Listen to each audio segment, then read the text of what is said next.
Ward number 13માંથી Neha પરમારે દાવેદારી નોંધાવી છે. ભારતીય જનતા પાર્ટી દ્વારા સ્થાનિક સ્વરાજ્યની ચૂંટણીને લઈને સેન્સની પ્રક્રિયા હાથ ધરવામાં આવી છે, જેમાં વોર્ડ નંબર 13માં એસસી સીટ મહિલા માટે રિઝર્વ છે.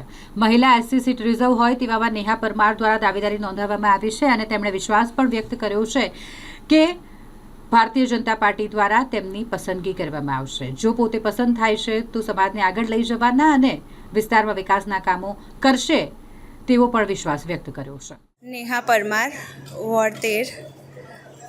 પાર્ટી વિશ્વાસ રાખશે તો મેં આગળના કાર્ય કરીશ. સંપૂર્ણ વિશ્વાસ રાખશે તો મેં બધા કાર્ય પૂર્ણ કરીશ. કેટલા ટાઈમથી ભાજપમાં? 3-4 વર્ષથી મારા હસબન્ડ બી જોડાયેલા છે, એટલે મેં બી આગ્રહ કરું છું કે મને બી પાર્ટી વિશ્વાસ રાખે તો મેં આગળ વધીશ. શું લાગો છો? કારણ કે જે રીતે આપ પણ યુવા છો ત્યારે પાર્ટી યુવાને તક આપી રહી છે, પાર્ટી લાગશે કે વિશ્વાસ આપશે? વિશ્વાસ આપશે તો કરશું આપણે આગળ કામ.